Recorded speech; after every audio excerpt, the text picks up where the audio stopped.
लोग पढ़ेंगे applied chemistry first. तो केमिस्ट्री का पहला चैप्टर हमारा है परमाणु संरचना, एटॉमिक स्ट्रक्चर। तो इसी के बारे में आज और हम लोग स्टडी करने वाले हैं, जो कि हमारा पहला चैप्टर है केमिस्ट्री का। तो इसमें हमें क्या पढ़ना है? परमाणु संरचना, स्ट्रक्चर ऑफ एटॉम।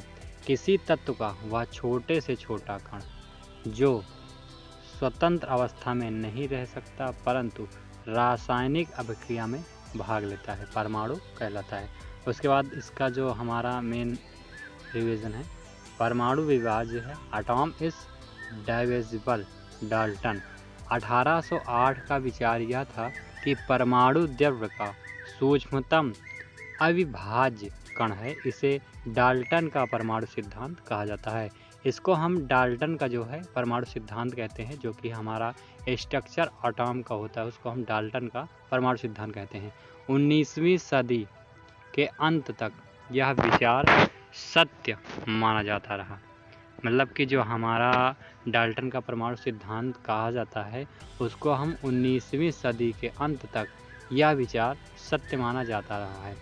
20वीं सदी के आरंभ में, जो हमारी 20वीं सदी स्टार्ट हुई थी, तो उसके आरंभ में जे टॉमसन, जो कि आप लोगों ने सुना ही होगा, जे टॉमसन और रदरफोर्ड आदि वैज्ञानिकों ने यह सिद्ध किया कि परमाणु विभाज्य है और विद्युत आवेशित कणों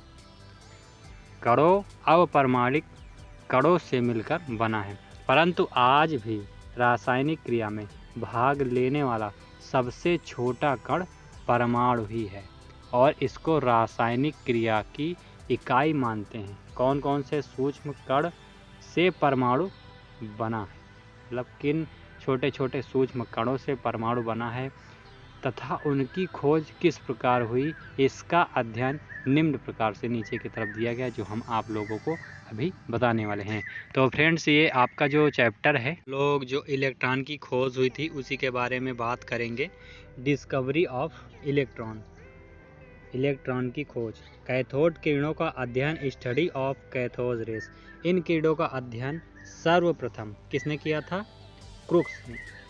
इन जो कैथोड किरणों का जो खोज है या फिर कहें तो अध्ययन, इनको पहले जो अध्ययन किया गया था वो किसने किया था? क्रुक्स ने किया था। सन 1969 में इसका अध्ययन किया गया था। ईस्वी में किया जब किसी गैस में कम दाब, इसमें जब कितनी दाब थी? सिर्फ 0.001 पर विद्युत का प्रवाह अधिक दाब पर किया जाता है। तो कैथोड से एक प्रकार की किरणें निकलती हैं जिन्हें कैथोड किरणें कहते हैं, जो कि आप लोग देख ही सकते हैं, जो हमारा चित्र दिया गया है। ये किरणें कैथोड से लंबे दिशा में चलती हैं। सन 1999 ईस्वी में जे टॉमसन ने इन किरणों का अध्ययन किया। मतलब जो हमारे 1869 में इसका अध्ययन किया, वहाँ पे क्रुक्स ने किया था। उसके बाद इसको फिर से जो जे टॉमसन थे, उन्होंने इसका अध्ययन फिर से स्टार्ट किया, जो कि 1899 में किया था। कैथोड किरणों से गुण, properties of cathode rays. Cathode किरणें ऋणात्मक कणों इलेक्ट्रॉन की बनी होती हैं। मतलब जो हमारी कैथोड किरणें होती हैं वो किस टाइप से बनी होती हैं? ऋणात्मक कणों इलेक्ट्रॉनों की बनी होती हैं। सेकंड, सामान्यतया ये किरणें कैथोड से आरंभ होकर एनोड की ओर एक सीधे पथ पर चलती हैं। मतलब कैथोड से होकर एनोड की ओर एक सीधे पथ पर चलती हैं। आप लोग यहाँ पे देख सकते हैं कि जो हमारा कैथोड से होकर एनोड की तरफ ये किरणें सीधे होकर बिल्कुल चल रही हैं। ये किरणें स्वयं दिखाई नहीं देती हैं। मतलब ये किरणें दिखाई नहीं देती हैं, अपने मार्ग पर रखी हुई अपारदर्शक वस्तुओं की छाया, मतलब जो उसमें जो भी चीज़ें लगी होती उसकी जो छाया होती है उसमें उत्पन्न करती हैं, जो कि आप लोग इसमें देख ही सकते हैं। नीचे की तरफ आपको हम एक चित्र दिखा रहे हैं। ये है आपका चित्र, जो कि आप लोग देखिए यहाँ पे ये छाया है इसकी और ये क्रॉस हुआ है यहाँ पे, ये एनोड है। तो आप लोग देखिए कुछ इस टाइप से ये रहने वाला है। ये आप लोग देखिए यहाँ पे कैथोड किरणें दिखाई दे रही हैं, जो कि ये दिखाई नहीं देती हैं, इस टाइप से कुछ चलती हैं ये। और यहाँ पे आप लोगों को हम दिखाते हैं कि जो आपका ये स्थिर वैद्युत, इलेक्ट्रोस्टैटिक और चुंबकीय क्षेत्र, मैग्नेटिक फील्ड, में जिस दिशा में मुड़ती हैं उससे यह सिद्ध होता है कि ये ऋणावेशित कणों की बनी होती हैं। मतलब कि जो स्थिर वैद्युत इलेक्ट्रोस्टैटिक और चुंबकीय क्षेत्र मैग्नेटिक जो चुंबकीय क्षेत्र में जिस दिशा में मुड़ती हैं उससे यह सिद्ध होता है कि ये ऋणावेशित कणों की बनी होती हैं। ये अपने पथ पर, जो 5th नंबर का हमारा है, ये अपने पथ में रखी हुई हल्की वस्तुओं को चला सकती हैं। मतलब जैसे जिस रास्ते से ये जा रही हैं और उस पर अगर कोई हल्की चीज़ रखी है तो उसको अपने साथ चला सकती हैं, जिससे सिद्ध होता है कि इनमें द्रव्यमान कण मटेरियल प्रैक्टिकल्स उपस्थित होते हैं। मतलब इसमें जो मटेरियल होता है उसका पार्टिकल्स जो है यहाँ पे उपस्थित होता है, जो कि आप लोग नीचे की तरफ एक चित्र इसमें देख ही सकते हैं। ये देखिए कुछ इस टाइप से ये रहेगा। यहाँ पे ये इस साइड को अगर चलती हैं यहाँ पे तो इसमें जो बीच में जो भी इसके रास्ते में आएगा इसको ये ऐसे घुमा सकती हैं, चल सकते हैं मतलब कि। उसके बाद ये कैथोड है, आपका किरणें हैं।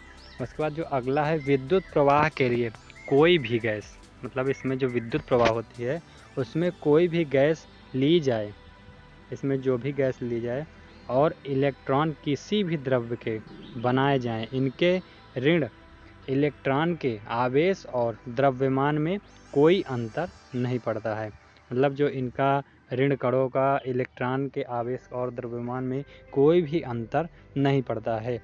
इससे यह प्रकट होता है कि ये कण गैस की प्रकृति पर निर्भर नहीं रहते। मतलब इसकी जो गैस होती है वो प्रकृति पर निर्भर नहीं होती हैं तथा सभी परमाणुओं के आवश्यक अंग होते हैं। इसमें जो सभी जितने भी परमाणु होते हैं सभी आवश्यक होते हैं, सभी जरूरी परमाणु होते हैं। उसके बाद हमारा अगला है इलेक्ट्रॉनों पर प्रतिकण विद्युत मात्रा ज्ञात मात्राओं में सबसे कम होती हैं और इसे ऋण विद्युत आवेश की इकाई माना जाता है। अतः इलेक्ट्रॉन सभी परमाणुओं के सार्वत्रिक अवयव यूनिवर्सल कंस्टिट्यूएंट हैं। मतलब कि इसमें जो हमारा इलेक्ट्रॉन होता है सभी परमाणुओं के, तो आप लोग समझ ही सकते हैं कि सभी परमाणुओं के इलेक्ट्रॉनों के अभिलक्षण कैरेक्टरिस्टिक ऑफ इलेक्ट्रॉन। तो यहाँ पे अब हम लोग पढ़ने वाले हैं इलेक्ट्रॉन के अभिलक्षण। इलेक्ट्रॉन परमाणु का सबसे हल्का मौलिक कण है, इसे ई से प्रदर्शित करते हैं। मतलब इस इलेक्ट्रॉन परमाणु का सबसे हल्का मौलिक कण है, इसे ई से प्रदर्शित करते हैं। यह ऋणावेशित होते हैं, मतलब कि जो इलेक्ट्रॉन परमाणु होते हैं वो ऋणावेशित होते हैं। इन पर प्रतिकण विद्युत मात्रा ज्ञात मात्राओं में सबसे कम होती है और इसे ऋण विद्युत आवेश की इकाई माना जाता है। की त्रिज्या बहुत कम अर्थात 2.8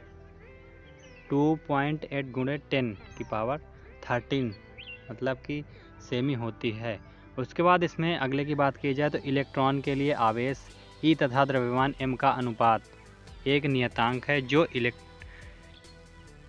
कि इलेक्ट्रोडों की पदार्थ का उपस्थित गैस की प्रकृति पर निर्भर नहीं करता है। तो फ्रेंड्स ये आपका पहला क्वेश्चन समाप्त हुआ और अगले क्वेश्चन को हम अगले वीडियो में पढ़ेंगे। और आप लोगों को बता दें कि अभी हमारे पास कोई बोर्ड नहीं, इसलिए हम अच्छे से आपको पढ़ा नहीं सकते हैं।